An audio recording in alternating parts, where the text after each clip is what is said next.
আজি দেৰগাঁৱত এখন টোলগেট হ'ল। এই টোলগেটখনৰ কাৰণে দেৰগাঁৱত যে বস্তুৰ দাম বাঢ়িছে, বিভিন্ন বস্তুৰ দাম বাঢ়িছে, সেই কথাটো তেওঁলোকে পাহৰিছে। আজি অলপ দিনৰ আগলৈকে কংগ্ৰেছ চৰকাৰ যেতিয়া আছিলে তেতিয়ালৈকে আপোনাৰ এটা কণীৰ দাম 3 টকাৰ পৰা 5 টকা আছিলে, আজি 10 টকাৰ পৰা 15 টকা। আমি পালোঁ কি? ৰাস্তা ঘাট হ'লেই যে মানুহৰ উন্নয়ন বুলি ক'ব পাৰি নেকি? মোৰ প্ৰথম প্ৰশ্ন। আচলতে উন্নয়ন কি হ'ব লাগিছিলে? মানুহে নিজে কৰ্ম কৰি নিজে ঘৰ বাৰী ভালকৈ বনাই সুন্দৰকৈ থাকিব পৰা ব্যৱস্থা হ'ব লাগিছিলে। আজি প্ৰতিটো মানুহেই ধাৰ ল'ব লগা হৈছে, বেংকে বেংকে ঘূৰিব লগা হৈছে, জেৰক্স মেচিনৰ দোকানত জেৰক্স দোকানী মানুহক ধনী কৰিব লগা হৈছে। নিজৰ কি হৈছে? ইয়াকে উন্নয়ন বুলি ক'ব নেকি? ইয়াকে আমি উন্নয়ন বুলি ক'ম নেকি? ঠিক আছে, মই আৰু আপোনাৰ সৈতে পাতিম। উন্নয়ন এয়া নহয়, মাংস বুলি চয়াবিন খুৱাইছে, এখেতৰ যিটো অভিযোগ বিজেপিৰ দিনত, মিত্ৰজোঁটৰ দিনত।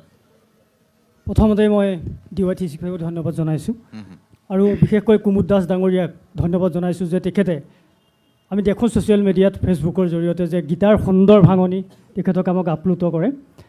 বাকী মোৰ বন্ধুৱে যি কথা ক'লে যে মাংস বুলি চয়াবিন চপাইছে, তেওঁলোকে আচলতে আচল টেষ্টটোৱে বুজি পোৱা নাই যে মাংসৰ টেষ্টটো কি, চয়াবিনৰ টেষ্টটো কি। তেওঁলোকে দিবা স্বপ্ন দেখি আছে, এই মাংসই চপাই আছে, চয়াবিন অনুভৱ কৰিছে। কিয় কৰিছে? যে তেওঁলোকৰ সদিচ্ছা নাই, উন্নয়ন কি তেওঁলোকে অনুভৱ কৰিব নোৱাৰে। আৰু যিসকলে মাজত নকলে ভাল পাম, মাজত নকলে ভাল পাম, মই মনে মনে আছিলোঁ। আপোনাক মই এটা হাত জোৰি অনুৰোধ কৰিছোঁ, জুবিন গাৰ্গৰ হত্যাকাৰী দলটোৱে কিন্তু জুবিন গাৰ্গৰ শব্দ ব্যৱহাৰ নকৰিব। নিশ্চয় কম মই, যিগৰাকী জুবিন গাৰ্গক আপোনালোকৰ এটা কথা, যিটো বস্তু আইনৰ অধীনত আছে, বিচাৰ হৈ আছে, তাক আমি কোৱাৰ কোনো অধিকাৰ নাই। জুবিন গাৰ্গক কোনে হত্যা কৰিছে, কেনেকৈ কোনে কৰিছে, পৰৱৰ্তী সময়ত ওলাব। আৰু এটা কথা ঠিক যে আমাৰ যিমান বিৰোধী দল আছে, এই বিৰোধী দলে কিন্তু জুবিন গাৰ্গক লৈ ৰাজনীতি কৰিবলৈ এৰা নাই। ভাৰতীয় জনতা পাৰ্টীৰ মিত্ৰজোঁটৰ চৰকাৰখনে জুবিন গাৰ্গক লৈ আমি কেতিয়াও ৰাজনীতি কৰা নাই। আৰু অসমৰ ৰাইজে সেইটো ভাল ধৰণে বুজি পাইছে যে বিৰোধী দলৰ কোনো ইছ্যু নাই কাৰণে তেওঁলোকে অকল জুবিন গাৰ্গক লৈ ৰাজনীতি কৰে। কোনো ইছ্যু নথকাৰ কাৰণে তেওঁলোকে সেই অসমৰ মানুহে ভালকৈ জানে, এনেই আপোনালোকে গাই বাই লাভ নাই যে জুবিন গাৰ্গক হত্যা কৰা, জুবিন গাৰ্গে তেতিয়াই কৈছিলে যদি আপোনালোকে জানে জুবিন গাৰ্গক কোনে হত্যা কৰিছে, আপোনালোকে কিমান কেছ দিছে? যদি আপোনালোকে জানে জুবিন গাৰ্গক কোনে হত্যা কৰিছে, তেনেহ'লে আপোনালোকে কিয় আপোনালোকে কেছ দিয়া নাই? এনেধৰণে গাই বাই অকল আপোনালোকে থাকে। ৰাইজৰ দলৰ কাৰ্যকৰ্তা আমি দেখিছোঁ অসমত ৰাইজৰ দলে অৰাজকতাৰ সৃষ্টি কৰাৰ বাহিৰে ৰাইজৰ দলে কোনো সুস্থিৰ চিন্তা কৰিব নোৱাৰে। তেওঁলোকৰ যিজন মুৰব্বী, সেই মুৰব্বীয়ে মাত্ৰ অৰাজকতা সৃষ্টি কৰাৰ বাহিৰে, আন্দোলন কৰাৰ বাহিৰে, আমাৰ যুৱ প্ৰজন্মক ৰাজপথলৈ উলিয়াই নি বিভিন্ন ধৰণে হত্যা কৰাৰ বাহিৰে তেওঁলোকে আন একো চিন্তা কৰা আমি পৰিলক্ষিত হোৱা নাই। ঠিক আছে, ঠিক আছে, দুইজনক এটা কথা ক'ব খুজিছোঁ, হয়, যে দেৰগাঁৱত এখন মেডিকেল কলেজৰ কথা কোৱা হৈছে। আচলতে কথাটো এনেকুৱা নেকি, অসমীয়াত এটা কথা আছে যে খাইছোঁ পানী কাহুদি, নাম লৈছোঁ ভোগেশ্বৰ। মোৰ ইয়াত হস্পিটেলত এখন কটন নাই, এটা চিৰিঞ্জ নাই, আৰু সেইখন ঠাইত মোৰ মৃত্যু যাত্ৰা কৰি থকা ৰোগীসকলে তাত অকণমান চিকিৎসা পোৱা নাই, আৰু সেইখন স্থানত কৈছে বোলে ইয়াত মেডিকেল কলেজখন হ'ব। এইটো আলাসত চাং পাতা নহয় জানো? কথাবিলাকত যুক্তিযুক্ত নিশ্চয় থাকিব লাগিব। আমি কৈছোঁ যে তেওঁলোকে কওক যে ইয়াত যদি হস্পিটেলত অপৰ্যাপ্ত পৰিমাণৰ ডক্টৰ আছে, তাত যদি 24 ঘণ্টা ডাক্তৰৰ সুবিধা আছে, তেওঁলোকে নদী কওক। এতিয়া ব'লক মোৰ লগত, মই দেখাই দিম তাৰ অৱস্থাটো চাওক। তাক যদি চৌৰা আটাইকেইটা লাইট জ্বলি আছে সেইকেইটা কথা কওক। তাক যদি আটাইকেইটা ৱাৰ্ডত যদি তাত মেচিন চলি আছে, তাত যদি আপোনাৰ তাত যদি এক্সৰে মেচিন চলিছে, আল্ট্ৰাচাউণ্ড কৰিব লাগে, তেওঁলোকৰ ৰেডিঅ'লজিষ্ট নাই বুলি কয়। এতিয়া যিখন FRU হস্পিটেলত ৰেডিঅ'লজিষ্ট নাই, যিখন FRU হস্পিটেলত 24 ঘণ্টা ডাক্তৰ নাৰ্ছ নাথাকে, যিখন হস্পিটেলত মানে কোনো ধৰণৰ ব্যৱস্থা নাই, আপুনি এইটোৱে কৈছোঁ তাত আপুনি মানে মল মূত্ৰ ত্যাগ কৰিব নোৱাৰে, প্ৰস্ৰাৱ পায়খানাৰ কোনো ব্যৱস্থা নাই, অতি দুৰ্গন্ধময় এটা অৱস্থা, প্ৰতি দুৰ্গন্ধময় এটা অৱস্থা। তাৰপিছত যদি সেই স্বাস্থ্যখণ্ডৰ ক্ষেত্ৰত যদি কয় যে কথাখিনি তল পেলাব লাগে কাৰণে মই যদি কৈ দিওঁ যে মেডিকেল কলেজ ইয়াত হ'ব, গতিকে আচলতে নামটো ভোগেশ্বৰ, খাইছোঁ পানী কাহুদি নহয় জানো? যিটো অভিযোগ তেখেতে কৈছে তেনেকুৱা সঁচা নেকি? অভিযোগটো আপুনি সকলোতে কৰিব পাৰে। অভিযোগটো আপোনাৰ দৃষ্টিত গাখীৰকো ক'লা বুলি ক'ব, যদি আপোনাৰ মনতে আপুনি পুহি ৰাখে যে মই গাখীৰক ক'লা বুলিয়ে কোৱাৰ চিন্তাধাৰাৰে আগবাঢ়ি আহিছোঁ। যে দেৰগাঁও সমষ্টিত যোৱা সময়ছোৱাত আমাৰ সন্মানীয় বিধায়ক মহোদয় অসমৰ জনপ্ৰিয় মুখ্যমন্ত্ৰী ডাঙৰীয়াৰ নেতৃত্বত বিভিন্ন ধৰণৰ উন্নয়নমূলক কাম কাজ কৰিছে স্বাস্থ্য খণ্ডৰো তেখেতে স্বাস্থ্য খণ্ডৰ কথা কৈছে সেই যিখন হস্পিটেল কৈছে সেই হস্পিটেলখনৰো আগৰ অৱস্থাতকৈ বৰ্তমানৰ অৱস্থাৰ যি উন্নতিকৰণ সেই ভৱেন্দ্ৰনাথ ভঁৰালী ডাঙৰীয়াই কৰিছে তাৰ স্থানীয় ৰাইজৰ লগত আপুনি কথা বতৰা পাতিলে ৰাইজ আছে গম পাব আৰু সুদূৰ প্ৰসাৰী এটা চিন্তা কৰিছে যে যোৰহাট মেডিকেল কলেজখন হওঁতেও এইসকল ব্যক্তিৰ কিন্তু একেধৰণৰ চিন্তাধাৰাই আছিল যিহেতু আমি কাষৰীয়া মানুহ যে এখন দিবা স্বপ্ন দেখিছে তাত ডক্টৰ নাথাকিব নাৰ্ছ নাথাকিব আপুনি এখন ঘৰ যেতিয়া আৰম্ভ কৰিব তেতিয়া প্ৰথম যদি তিনিডাল ৰথে পকা খুঁটাটো আৰম্ভ কৰি ভৱিষ্যতে ছাদ দিয়াৰ সপোন দেখে সেয়া ভুল বুলিতো ক'ব নোৱাৰি ঠিক তেনেকৈ দেৰগাঁও বিধানসভা সমষ্টিৰ মাননীয় বিধায়ক মহোদয়ে মুখ্যমন্ত্ৰী ডাঙৰীয়াক পতিয়ন নিয়াবলৈ সন্মতি হৈছে যে দেৰগাঁৱৰ নিচিনা এখন ঠাইতো ভৱিষ্যত দিনত মেডিকেল কলেজ হ'ব আমাৰ ল'ৰা ছোৱালীয়ে তাত চিকিৎসা লাভ কৰিব এই সপোন আৰু এই সপোন ভৱেন্দ্ৰনাথ ভঁৰালী ডাঙৰীয়াই দেখুৱাইছে কাৰণ আধুনিক মনৰ আৰু আধুনিক মনৰ এই চিন্তাধাৰাৰ বিধায়কজন থকাৰ বাবে আমি এই সপোন দেখিছোঁ আৰু ভৱিষ্যতে আমাৰ ৰাইজৰ নিৰাপত্তা হ'ব ৰাইজৰ উন্নত চিকিৎসা লাভ কৰিব সেই সপোন আমি মনত পুহি ৰাখি ভৱিষ্যত দিনত আগবাঢ়িব খুজিছোঁ গতিকে বিধায়ক মহোদয় আৰু অসমৰ জনপ্ৰিয় মুখ্যমন্ত্ৰী মহোদয়ক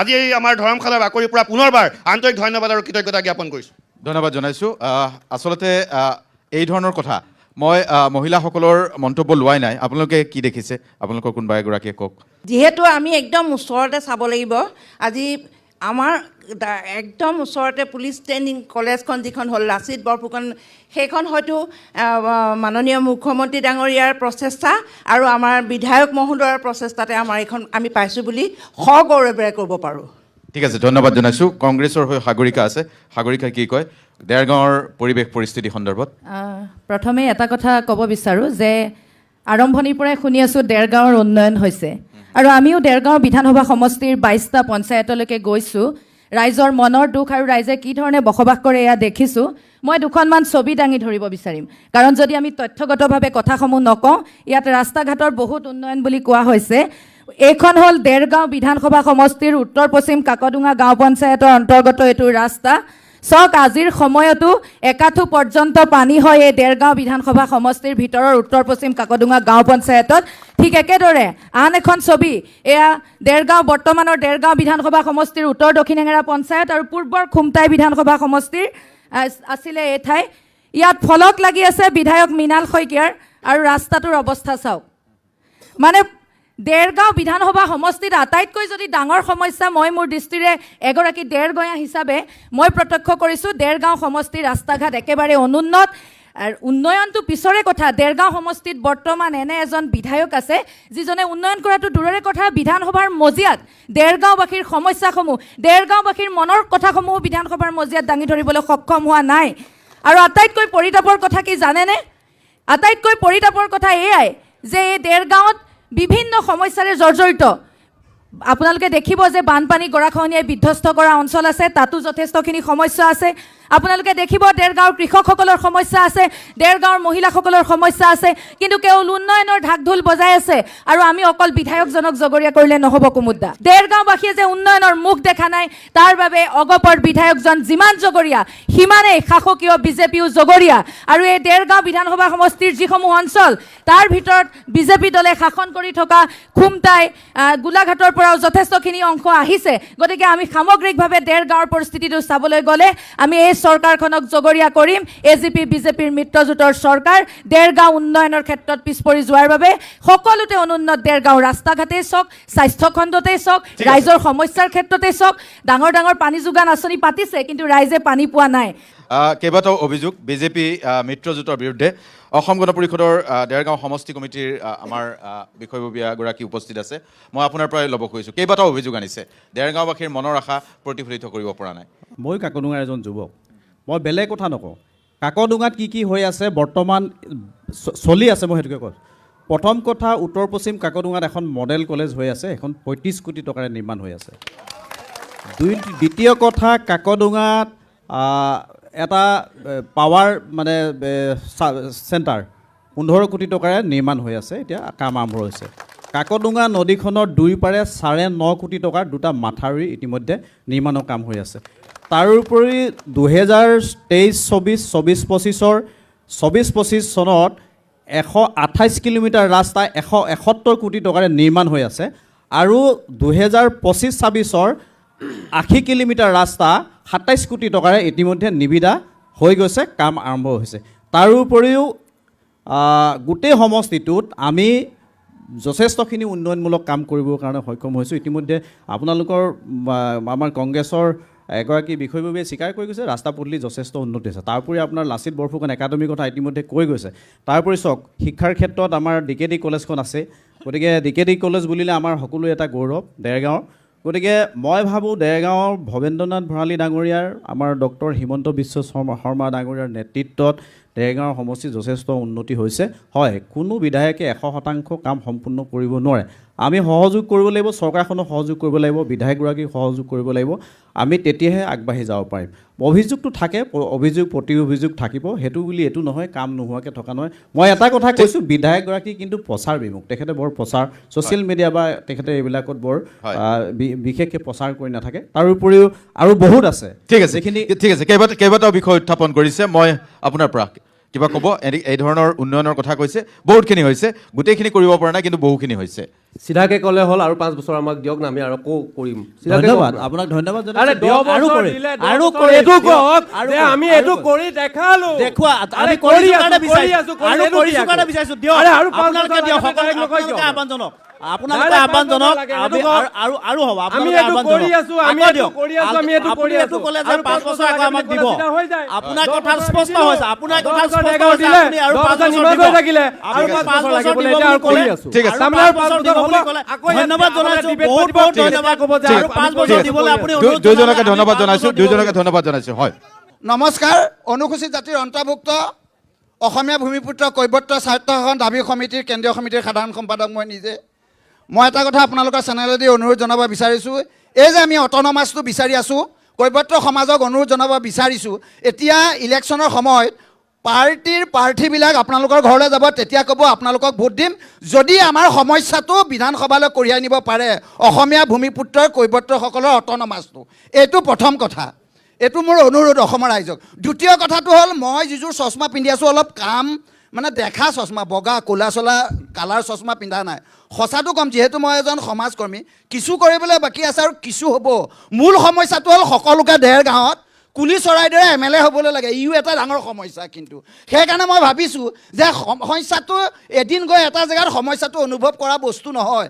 আমি দেৰগাঁৱত মাটি ফুটি গজা মানুহ, সেইকাৰণে আমি সমস্যাবিলাক য'ত আছিল তো ৰিপেয়াৰ হৈ গৈ আছে। মই ভাবিছোঁ যে এইটো অলপ সময় লাগিব, এই ৰিপেয়াৰটো ঠিক হ'ব। মেডিকেল যোৰহাটত আছে, সেইখন যে ভাল হ'ল সেইটো কিন্তু নকয়, ইয়াত অলপ প্ৰব্লেম আছে আকৌ, নাই নহয় প্ৰব্লেম আছে। মানে বৰ ছ'চিয়েল মিডিয়া বা কিবা কিবি নাথাকে, অলপ ভদ্ৰ মানুহ, কিন্তু অকণমান গেধা, এইটোও সঁচা। কাৰণ 7 মিনিট লাগে বুলি কয় বিধানসভাত বৰকৈ মাত চাত নামাতে, এইটো যিটো সঁচা সেইটো। কিন্তু কাম হৈছে। মোৰ যিখন কৈৱৰ্ত আদৰ্শ গাঁও নেঘেৰিটিং কৈৱৰ্ত আদৰ্শ, তাত কিন্তু কাম হৈছে। কাম হোৱাটো কাম হৈছে বুলি ক'ব। এই যে লাইটবিলাক যে জ্বলি আছে, এই যে 6 লেন হ'ল, তাত আপোনাক যদি নমাই দিয়ে হাইজেক কৰি আনি দেখিব ক'ত আছোঁ ক'বই নোৱাৰোঁ, এনেকুৱা ধৰণৰ লাইট জ্বলে। আপুনি ভটিয়া নগাঁও ভটিয়াটো লাইট চাইট একো নজ্বলে, তাৰ ৰখিবলৈ যিকেইটা ৰাস্তা বনালে আৰু এইকেইটা ৰাস্তা তুলনামূলক চাওক বহুত ডেভেলপ হৈছে। সঁচা কথাটোতো স্বীকাৰ কৰিব লাগে ন, সঁচা কথা স্বীকাৰ নকৰে ফাঁকি কৈ কুলি চৰাইবিলাকে আহি পেলাই দিগদাৰি দি থাকে আমাক। আমাৰ মানুহবিলাককে ইয়াত ভোট দিব, যি টিকেট পাব, আৰু বেলেগক পালে নিদিব দেই ৰাইজ। তেখেতে যোনটো কথা কৈছে যে তেখেতে কামৰ চশমা পিন্ধিছে, তেখেতে মানে অলপ দেখা চশমা পিন্ধিছে কাম হোৱা, তেখেতে আচলতে কাম হোৱাৰ দেখা চশমা পিন্ধা নাই, তেখেতে অন্ধভক্ত চশমাযোৰ পিন্ধি আছে, প্ৰথম কথা। আৰু 2 নম্বৰ কথাটো হৈ গ'ল কি, অগপৰ যোনগৰাকী প্ৰতিনিধিয়ে কৈ থৈ গ'ল, কাকডোঙাত এখন মডেল কলেজ হৈ আছে 35 কোটি টকা খৰচ কৰি।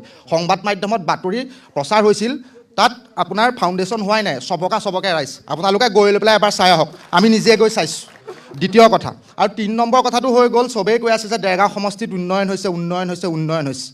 আচলতে দেৰগাঁও সমষ্টিত যদি উন্নয়ন হৈছে, বিকাশ হৈছে, দেৰগাঁও সমষ্টিৰ বিকাশ নামৰ প্ৰতিটো মানুহে আজি দুখ পায়। কাৰণ কেলৈ নাক মূৰ এনেকৈ লুকুৱাই থাকে, কাৰণ দেৰগাঁও সমষ্টিত বিকাশ নামটো আচলতে আবিধানিক যোনটো অৰ্থ, এই বিধায়কজনে সেইটো আচলতে সম্পূৰ্ণৰূপে নৎসাত কৰি পেলালে। তৃতীয় কথা। আৰু চতুৰ্থ কথাটো হৈ গ'ল কি, আজি আপোনালোকে মাৰোৱাৰী পঞ্চায়ত ধৰ্মশালাত ইয়াত যোনটো নিৰ্বাচনী ৰণদংকা নামৰ অনুষ্ঠানটো কৰিছে, দেৰগাঁও সমষ্টিত আজিৰ তাৰিখত এটা প্ৰেক্ষাগৃহও নাই এনেকুৱা এটা অনুষ্ঠান কৰিবৰ কাৰণে।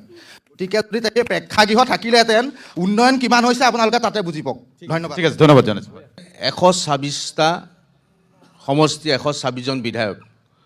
আমি 126জন বিধায়কে উন্নতি কৰা বিচাৰোঁ, যি চৰকাৰে নহয়, কংগ্ৰেছে হওক, AGP-য়ে হওক, BJP-য়ে হওক, যে এই 126জন বিধায়কৰ কাৰণে আমি হাই কাজিয়া কৰি কিয় অসমীয়া মানুহখিনি মৰোঁ। আমি টক শ্ব' পাতিলে দেখোঁ যে আমি নিজৰ ভিতৰত কাজিয়া কৰি মৰোঁ, ইজনে সিজনক গালি পাওঁ, তেওঁলোকে কিন্তু AC ৰুমতে থাকে, আৰু তেওঁলোকে অসমত বা উন্নতি কৰা আমি দেখা নাই। যিটো আমি এইটোৱে উন্নতি ক'ম যে আমি চাওক কংগ্ৰেছ চৰকাৰ হওক AGP চৰকাৰে BJP চৰকাৰ হওক আমি যিখন ফিল্ডত আছোঁ এইটো মাৰোৱাৰী ধমখলা যে AGP চৰকাৰ দিনতো আন্দোলন কৰি যিটো চৰকাৰ হ'ল বা কংগ্ৰেছ চৰকাৰ দিনতো বা BJP চৰকাৰ দিনতো এখন মাটি নাই চৰকাৰখনে এখন মাটি ল'ব পাৰিলেহেঁতেন এনেকুৱা অনুষ্ঠান ৰাজহুৱা স্থানত হ'ব পাৰিলেহেঁতেন তেওঁলোকৰ আন্তৰিকতা নাই তেওঁলোকে হ'ব লাগে MLA মন্ত্ৰিত্ব যাৰ শেষ সীমা এছেম্বলি যাৰ আশা তেওঁলোকৰ মন্ত্ৰিত্ব আৰু এছেম্বলিয়ে তেওঁলোকৰ আশা অসমৰ জনগণৰ হৈ আশা নহয় আমি বিচাৰোঁ যে খাদ্য সামগ্ৰীৰ দাম কমা মূল্য বৃদ্ধি ৰোধ কৰা চিকিৎসা উন্নতি কৰা আৰু চিকিৎসাৰ ক্ষেত্ৰত আমি দেখোঁ যে যিবিলাক প্ৰাইভেট চিকিৎসকসকল থাকে তেওঁলোকক চাৰ্টিফিকেট কোনে দিলে এজন চিকিৎসকক অমিতাভ বচ্চনৰ নিচিনা চাবলৈ যাব লাগে 100 টকা দি পেলাই তেখেতলোকৰ নাম ভৰ্তি কৰিব লাগে আৰু নাম ভৰ্তি কৰাত 500 টকা দি আহিব লাগে দুখীয়া শ্ৰেণীৰ ৰাইজে প্ৰাইভেট চিকিৎসাজন কেনেকৈ দেখাব প্ৰাইভেট ছেক্টৰ স্কুলত দুখীয়া শ্ৰেণীৰ ছাত্ৰ ছাত্ৰীসকল কেনেকৈ পঢ়াব তেওঁলোকক কোনে অধিকাৰ দিলে যে এজন ছাত্ৰৰ পৰা 1000 টকা এডমিশ্যন ফিজ ল'বলৈ তাৰ 500 টকা এডমিশ্যন ফিজ দুখীয়া শ্ৰেণীৰ ছাত্ৰ ছাত্ৰীসকল প্ৰাইভেট স্কুলত পঢ়িব পাৰে তাৰপাছত আমি দেখিছোঁ যে যিসকল টোল গেট বনাই দিছে এই টোল গেটৰ পৰা অসমৰ জনগণৰ ক্ষতি হয় যি চৰকাৰে নবনাওক যদি কংগ্ৰেছ চৰকাৰে বনালেহেঁতেন যে AGP চৰকাৰে বনালে আমি বা BJP চৰকাৰে বনালে আমি ক'ম যে এনেধৰণৰ টেক্সৰ পৰা আমাক জনগণক ৰেহাই দিয়ক ঠিক আছে এইখিনিতে সন্মানীয় কংগ্ৰেছ দলৰ প্ৰতিনিধিগৰাকীক আমি তেখেতে ক'লে যে উন্নয়ন হোৱা নাই যিটো বেমাৰৰ কথা কৈ আছে সেই বেমাৰ স্বাধীনতাৰ পিছত সকলোতকৈ বেছি শাসন কৰা দলটোৰে সৃষ্টি কৰে বেমাৰ দ্বিতীয়তে আমাৰ ৰাজ্য দলৰ প্ৰতিনিধিগৰাকীয়ে কৈছে যে মাংস আৰু চয়াবিনৰ কথা কৈছে মই কেইটামান তেওঁলোকে যিটো চয়াবিনৰ কথা কৈছে মই কেইটামান মাংসৰ কথা ক'বলৈ বিচাৰিছোঁ 27,000 কোটি টকাৰে নিৰ্মিত ছেমি কণ্ডাক্টৰৰ কথা তেখেতসকলে নকয় যি ছেমি কণ্ডাক্টৰ অসমত হ'ব নালাগে বুলি তেওঁলোকৰ কংগ্ৰেছ দলৰ সভাপতিৰ পুত্ৰই কৈছিল সেই কথা তেওঁলোকে নেদেখে আমি 2011 চনত আমি স্নাতক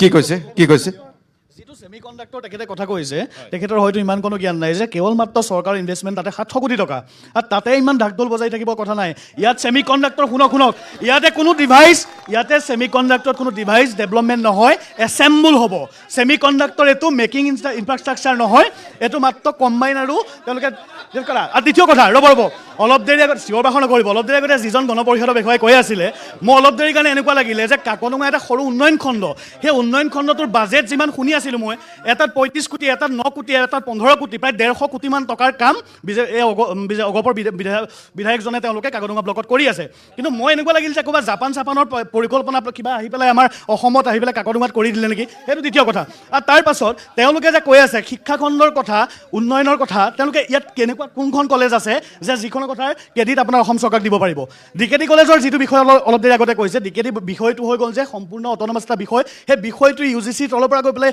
ৰুচা আৰু হেফাই গোটেই কামখিনি চলায় সেই বস্তুবোৰ চৰকাৰৰ লগত ক্ৰেডিট দিয়া কোনো বস্তুৱে নহয় আৰু ৰাস্তা ঘাটৰ যিটো কথা কৈছে ঠিক আছে 150 কোটি টকাৰ কাম হওক আমি শুভেচ্ছা দিছোঁ এই আমাৰ নিচেই কাষত থকা নাৰিকলগুৰি আৰু লাহতি সংযোগী প্ৰায় 1.5 কিলোমিটাৰ ৰাস্তা সেইটো কমপ্লিট হ'বলৈ প্ৰায় 3 বছৰ 4 বছৰ লাগিলে তাৰ শিক্ষানুষ্ঠান 5খন 6খন সেই ষ্টুডেণ্টে কেনেকৈ জীয়াটো ভুগিছে সেয়া অকল ডেঙাৰ ৰাইজে জানে আৰু তেওঁলোকে যিবোৰ কথা যে কৈ আছে উন্নয়নৰ ঢাকঢোল বজোৱা ইমান যদি উন্নয়নৰ ঢাকঢোল বজাই থৈ গৈছিলে AGPS যিমান কাম কৰিছিলে তেতিয়াহ'লে কিহৰ কাৰণে হিমন্ত বিশ্ব শৰ্মা ডাঙৰীয়া আহি পেলাই ইয়াতে কৈ থৈ গ'ল যে এই টিকেটটো এবাৰ বিজেপিয়ে পাব অজগবই নহয় সেইটো বেলেগ বস্তু আপুনি সেইটো কথা কৈ লাভ নাই বিশেষ কথা কৈ লাভ নাই সেইটো এটা বেলেগ বস্তু ওলাই আছে আপুনি শুনক সেইটো যিবোৰ বস্তু ওলাই আছে ইতিমধ্যে যিমান কাম হৈ আছে সিমান কাম দেখি আছে সম্পূৰ্ণ মিছা লোকৰ টিকেটৰ মাথা মাৰিব না নিজৰটো মাৰক এক মিনিট শুনক সামগ্ৰিকভাৱে মই কোৱাৰ ধৈৰ্য থাকে শুনাৰ ধৈৰ্য থাকিব লাগে এতিয়া কথাখিনি হ'ল আমি সামগ্ৰিকভাৱে অসমৰ উন্নয়নৰ কথা ক'বলৈ গৈ আছিলোঁ ডেকা সমষ্টিৰ লগতে আমি প্ৰথম কথা ছেমি কণ্ডাক্টৰৰ কথা ক'লোঁ সন্মানীয় বন্ধুগৰাকীয়ে ক'লে যে 700 কোটি টকা সেই সপোন সাহস বুকুত থাকিব লাগিব এখন চৰকাৰৰ ছেমি কণ্ডাক্টৰৰ দৰে ভাৰতবৰ্ষৰ বিভিন্ন ৰাজ্য আছিলে কিয় অসমত চিন্তা কৰিলে কিয় ভাৰতবৰ্ষৰ সকলোতকৈ শাসন কৰা দলটোৱে চিন্তা নকৰিলে মই 2011 চনত নিবনুৱা আছিলোঁ স্নাতক উত্তীৰ্ণ হৈছিলোঁ চাকৰি এখন বজাৰ আছিল অসমত আজি 1.5 লাখ শিক্ষিত নিবনুৱাই আজি চাকৰি লাভ কৰিবলৈ সক্ষম হৈছে স্বীকাৰ কৰিব লাগিব সঁচাটো চাওক অসমৰ প্ৰথমগৰাকী মুখ্যমন্ত্ৰী প্ৰধানমন্ত্ৰী গোপীনাথ বৰদলৈ কিন্তু ভাৰত ৰত্ন প্ৰদান কৰিছিলে বিজেপি চৰকাৰে সুধাকান্ত ভূপেন হাজৰিকাক ভাৰত ৰত্ন প্ৰদান কৰিছিল এখন বিজেপি এক মিনিট মই তেখেতৰ উত্তৰ এটা দিলোঁ আদানীক বেছি দিলে গোপীনাথ বৰাৰ নাম লাজ থাকিব লাগিছিলে গোপীনাথ বৰাৰ কথা ক'বলৈ গোপীনাথ আদানীক বেছি দিলে মই বিজেপি দলৰ প্ৰতিনিধিগৰাকীয়ে অসম প্ৰদেশ কংগ্ৰেছ কমিটিৰ সভাপতি মহোদয়ক প্ৰসংগত আনিলে মই তেওঁক আৰু দুটামান কথা অনুৰোধ জনাম আৰু তেখেতক প্ৰথমে ধন্যবাদো জনাম। তেখেতেও আমাৰ কংগ্ৰেছ দলটোত কিছুদিন ৰাজনীতি কৰি ৰাজনীতি ভালদৰে শিকি গৈছিল, যি কাৰণে আজি ইয়াত কথা ক'ব পাৰিছে। দ্বিতীয়তে তেখেতে যেতিয়া সামগ্ৰিকভাৱে অসমৰ সামগ্ৰিকভাৱে যেতিয়া তেখেতে অসমৰ কথা ক'লে, গৌৰৱ গগৈ ডাঙৰীয়াৰ কথা যেতিয়া ক'লে, তেখেতক বিজেপি দলৰ আৰু দুটামান কথা ক'বলৈ অনুৰোধ জনাম। কংগ্ৰেছ দলে অকল ফটুৱা কথা ক'ব জানে, তেওঁলোকে জাতি মাটি ভেটি তেওঁলোকে ধ্বংস কৰি দিলে, সমগ্ৰ ভাৰতবৰ্ষ তেওঁলোকে শেষ কৰি দিলে, তেওঁলোকে সম্পূৰ্ণ ভাৰতবৰ্ষ শেষ কৰি দিলে। আপোনালোকে দেখিছে স্বাধীনতাৰ পৰা যিটো দলে ৰাজত্ব কৰি আছিলে সেই দলে সম্পূৰ্ণ ভাৰতবৰ্ষ বিক্ৰী কৰি দিলে, জাতিৰ নামত মানুহ ভাগ ভাগ কৰি দিলে, মানুহৰ একতা ধৰ্ম প্ৰীতি নাইকিয়া কৰি দিলে। চাকৰি কেলেংকাৰীত বিজেপি দলৰ নেত্ৰী ইন্দ্ৰাণী তহবিলদাৰে আত্মহত্যা কৰিলে। এই কথা কিয় নকয় আপোনালোকে? এই কথা কিয় নকয়? এই কথা কিয় নকয় আপোনালোকে যে 12,000 বিঘা মাটিৰ কেলেংকাৰী এই মুখ্যমন্ত্ৰীজনৰ দিনত? এইবোৰ কথাও আপোনালোকে ক'ব লাগিব। কেৱল গৌৰৱ গগৈ ভয় আৰু ভূতে আপোনালোকক খেদি ফুৰে, কেৱল বিজেপি এজিপিয়ে গৌৰৱ গগৈ ডাঙৰীয়ালে ভয় কৰে। আপোনালোকে আপোনালোকৰ মুখ্যমন্ত্ৰীৰ অসমৰ ৰাইজে জানিব বিচাৰে হিমন্ত বিশ্ব শৰ্মা কোন হয়? হিমন্ত বিশ্ব শৰ্মা এজন দুৰ্নীতিৰ সদাগৰ হয়, হিমন্ত বিশ্ব শৰ্মা হয় এজন কেলেংকাৰীৰ নায়ক। দুৰ্নীতি সদাগৰ আপোনালোকৰ আমি বেয়া হ'ম। হিমন্ত বিশ্ব শৰ্মা লেখীয়া সৎ সাহসী মুখ্যমন্ত্ৰী বেলেগজন নাপায় অসমত। আৰু এটা কথা সঁচা শুনক, চৰকাৰী মেডিকেল কলেজত চৰকাৰী মেডিকেল কলেজত কোনে দেখুৱায়? শুনি লওক কথাটো। চৰকাৰী মেডিকেল কলেজত আমি দেখুৱাওঁ, ধনী মানুহে নেদেখুৱায়, ধনী মানুহে নাৰ্ছিং হোমত দেখুৱায়। আমি গাঁৱৰ মানুহ কেনে আমি চৰকাৰী মেডিকেল আজি ধেমাজিলৈ যাওক, ধেমাজি চিভিলত চব পায়।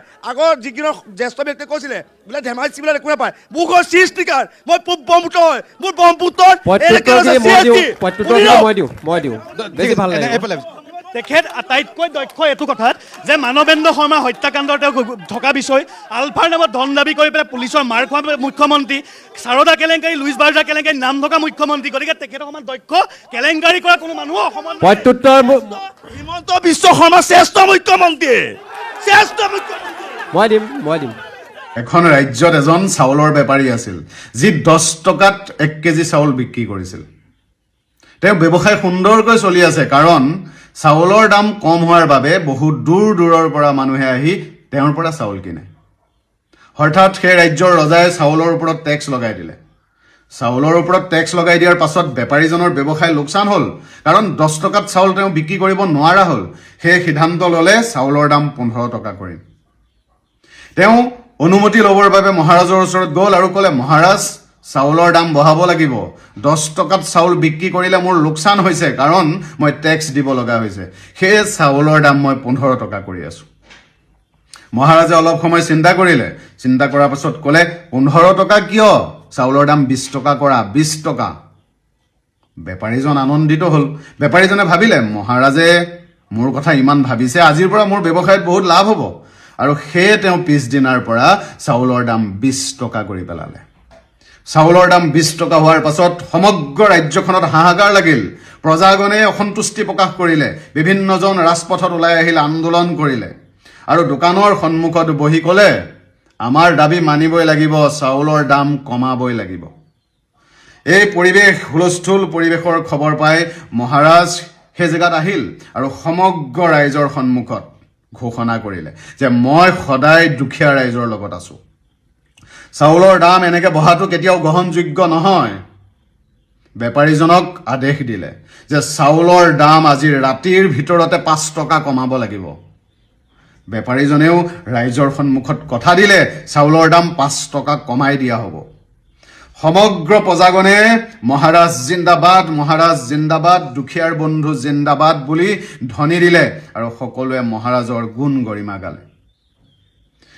প্ৰত্যেকজন প্ৰটেষ্ট কৰিব অহা প্ৰজাই 15 টকাত 1 কেজি চাউল কিনি ঘৰলৈ গ'ল আৰু ৰাস্তাত মহাৰাজৰ গুণ গৰিমা গাই গ'ল, আমাৰ কথা ভবা মহাৰাজ, আমাৰ দুখৰ কথা চিন্তা কৰা মহাৰাজ।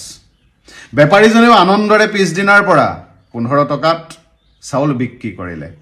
মহাৰাজেও ঘৰত গৈ সন্তুষ্টিৰে হাঁহিলে, ৰাইজৰ বাবে কিবা এটা কৰিলে। এবাৰ ভালকৈ ভাবকচোন, আপোনাৰ মোৰ লগতো কেতিয়াবা এনেকুৱা হৈছে নেকি? কমেণ্ট কৰি জনাবলৈ নাপাহৰিব। এই কাহিনীটো কাল্পনিক যদিও ভালকৈ এবাৰ ভাবি চাবচোন, মূল্যবৃদ্ধিৰ এটা মূল কাৰণ এইটোৱে নহয়নে? সাধাৰণ প্ৰজাবোৰ সন্তুষ্টিৰ হাঁহি যে মাৰিছে কেতিয়াবা এনেকুৱা কথাই নহয়নে? আমাক এই ৰজাজনৰ নিচিনা ৰজাও নালাগে, বেপাৰীজনৰ নিচিনা বেপাৰীও নালাগে, আৰু সকলো কথাতে হাত চাপৰি বজোৱা প্ৰজাও নালাগে। আমাক এনে ৰজা লাগে যি সঁচাটোক সঁচা, মিছাটোক মিছা কয়। আমাক এনে প্ৰজা লাগে যি ভাল বেয়া সঁচা মিছা বিচাৰ কৰিব পাৰে। এনে ৰজা আৰু এনে প্ৰজা থাকিলেহে এখন সুস্থ ৰাজ্য হ'ব পাৰে।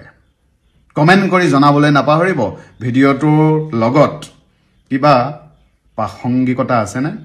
আজি আপোনালোকে দেখিব, আজি ৰুজি কলিতাই হওক, আজি এই মুন্না প্ৰসাদ গুপ্তাই হওক, তেওঁলোকে প্ৰয়োজনীয় নীতি নিয়মৰ মাজেদি আচলতে তদন্ত প্ৰক্ৰিয়াটো নচলোৱাৰ কাৰণে এতিয়া শ্যামকানু মহন্তৰ বেংক একাউণ্টটো আচলতে খুলি দিবৰ কাৰণে কোৰ্টে ৰায়দান প্ৰদান কৰিছে।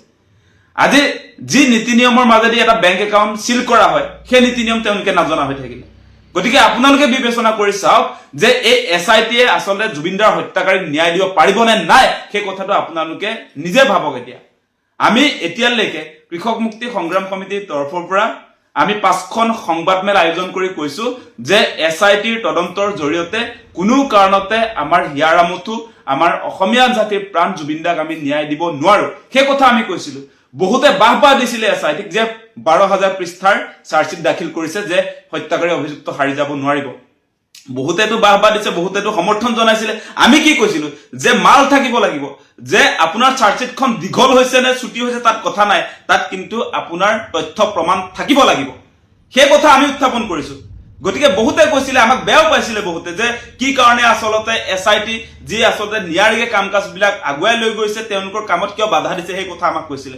এতিয়া ৰিজাল্ট পাব আপোনালোকে, অতি শীঘ্ৰে ৰিজাল্ট পাব যে হত্যাকাৰী অভিযুক্ত শ্যামকানু মহন্ত, আজি সিদ্ধাৰ্থ শৰ্মা, আজি অমৃতপ্ৰভা মহন্ত, শেখৰ জ্যোতি গোস্বামী, যিকেইটা বৰ্তমান সময়ত আচলতে জেলত আছে, অতি শীঘ্ৰে সেই ব্যক্তিকেইগৰাকী, জুবিনদাৰ নিচিনা এগৰাকী ব্যক্তিক হত্যা কৰাৰ পাছতো সেই আপোনাৰ হত্যাকাৰীসকল মুকলি আকাশৰ তললৈ আহিব। আমি অসমীয়া জাতিয়ে বিচাৰি থকা ফাঁচি আমি নাপাওঁ SIT তদন্তৰ জৰিয়তে। আমি সেই কথা কৈ আছিলো। কোনো কাৰণতে এই যিটো চাৰ্জশ্বিট দাখিল কৰিছে, চাৰ্জশ্বিট আমি পঢ়িছো, সেই চাৰ্জশ্বিটটোৰ জৰিয়তে কোনো কাৰণতে জুবিনদাৰ হত্যাকাৰীক মানে দৃষ্টান্তমূলক শাস্তি আমি দিব নোৱাৰো। আপোনালোকে দেখিব সেই কথা বতৰাবিলাক। আমি হাৱাত কথা নকওঁ, আমি গোটেই তদন্ত প্ৰক্ৰিয়াটোক আৰম্ভণিৰ দিনটোৰ পৰাই চালিজাৰি চাইছো, আপোনাৰ চাৰ্জশ্বিট পঢ়ি চাইছো। আমি তাৰ পাছত আমি কৈছো যে কোনো কাৰণতে জুবিনদাক এনেকৈ ন্যায় দিব নোৱাৰি, আৰু সেই কথা বতৰাবিলাক এতিয়া সন্মুখত আহিছে। আজি আপোনালোকে নিশ্চয় দেখা পাইছে যে এই শ্যামকানু মহন্তৰ যিটো আচলতে ফ্ৰিজ কৰি থোৱা বেংক একাউণ্ট, যিটো আচলতে SIT-য়ে ফ্ৰিজ কৰিছিলে, সেই একাউণ্টটো ফ্ৰিজ কৰাৰ সময়ত 107 BNSS-ৰ 107 অনুসৰি যি আচলতে নীতি নিয়ম থাকে, সেইবিলাক SIT-য়ে নজনা হৈ থাকিলে। গতিকে আজিৰ দিনটোত আপোনালোকে দেখিলে কেনেকুৱা অক্ষমনীয় আচলতে ভুল SIT-ৰ জৰিয়তে হৈছে। সেইকাৰণে আমি আৰম্ভণিৰ দিনটোৰ পৰাই কৈছো যে সঁচা সঁচিকে জুবিনদাৰ হত্যাৰ ঘটনাটো যদি তদন্ত হ'ব লাগে, SIT-ৰ জৰিয়তে নহয়, সেই কথা আমি কৈছিলো।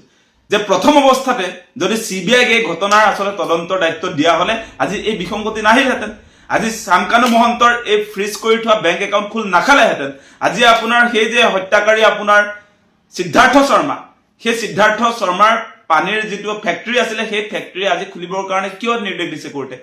আজি এই সিদ্ধাৰ্থ শৰ্মাৰ ফ্লেট সিদ্ধাৰ্থ শৰ্মাক ঘূৰাই দিবৰ কাৰণে কিয় নিৰ্দেশ দিছে কোৰ্টে? গাফিলতি আছে।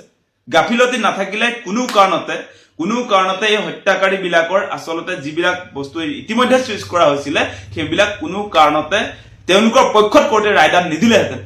কাৰণ SIT-য়ে সঠিক দিশত তদন্ত কৰা নাই, তেওঁলোকে ৰুল ৰেগুলেশ্যনবিলাক মানি চলা নাই। আজি আপোনালোকে দেখিব ঘটনাস্থলীত গৈ তদন্ত নাই কৰাৰ কাৰণে আমি সেইটো আচলতে এলিগেশ্যন আনিছিলো, আমি অভিযোগ দিছিলো যে এনেকৈ কোনো কাৰণতে জুবিনদাক ন্যায় দিব পৰা নাযায়। এতিয়া আপোনালোকে কৈছে যে যোৱাৰ প্ৰয়োজন নাই বুলি বহুতে কৈ আছিলে, যে ঘটনাস্থলীত যোৱাৰ প্ৰয়োজন নথকাকে আপোনাৰ জুবিনদাক ন্যায় দিব পৰা ইয়াত বহুত বুদ্ধিজীৱী ওলাইছিলে। দেখি যাব সেইবিলাক কথা আপোনালোকে।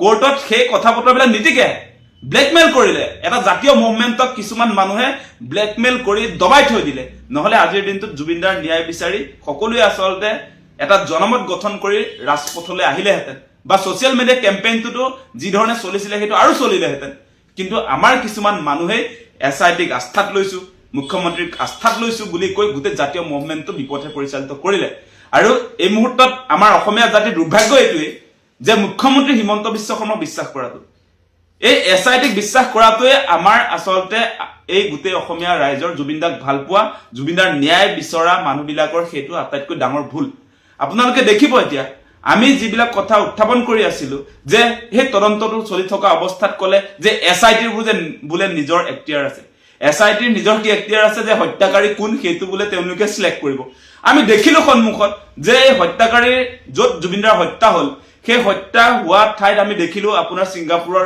আসাম এছ'চিয়েশ্যনৰ যিবিলাক মুখ্যমন্ত্ৰীৰ মতে ব্ৰাইট ফিউচাৰ থকা সেই ব্যক্তিসকল 11 জন মানুহক যে এৰি দিলে সেইদিনাই খেল খতম আপোনালোকে দেখাই পালে তাৰ পাছতো সমৰ্থন দি আছে মুখ্যমন্ত্ৰী যে জুবিনদাৰ নিচিনা এগৰাকী ব্যক্তিক হত্যা কৰি পেলালে আৰু সেই হত্যাকাৰীসকলৰ পৰা 5 জনক অভিযুক্ত হিচাপে হত্যাকাৰী হিচাপে SITয়ে চিনাক্ত কৰিলে বাকি 11 জন দৰ্শক হিচাপে এৰি দিলে কি বস্তু আচলতে আৰু সেই দৰ্শকবিলাক কেনেকুৱা দৰ্শক আপোনালোকে জানে ইয়ত পাৰ্টি যিবিলাকে অৰ্গানাইজ কৰিছিলে আজি তন্ময় ফুকন আজি আসাম এছ'চিয়েশ্যনৰ সভাপতি সম্পাদকসকল আৰু যিসকল ব্যক্তি তাত উপস্থিত আছিলে সেই লোকসকলে জুবিনদাক লৈ পাৰ্টি কৰিলে আৰু সেই পাৰ্টিত জুবিনদাৰ হত্যা হ'ল আৰু এই হত্যাকাৰীসকল এই আসাম এছ'চিয়েশ্যনৰ হিমন্ত বিশ্ব শৰ্মাৰ চুকা ল'ৰাবিলাকটো গ্ৰেপ্তাৰ নকৰিলে আপোনালোকে দেখিলে নে নাই সেইদিনা দেখোন ৰিজাল্ট পালে আপোনালোকে তাৰ পাছতো আমি আচলতে জুবিনদাৰ ন্যায়ৰ কাৰণে যি ধৰণে মাত মাতিব লাগিছিলে অসমবাসী ৰাইজে সেই পৰ্যায়ত আমি মাত মাতিব নোৱাৰিলো সেই কাৰণে এতিয়া হত্যাকাৰী অভিযুক্তৰ পক্ষত ৰায়দানবিলাক আহি আছে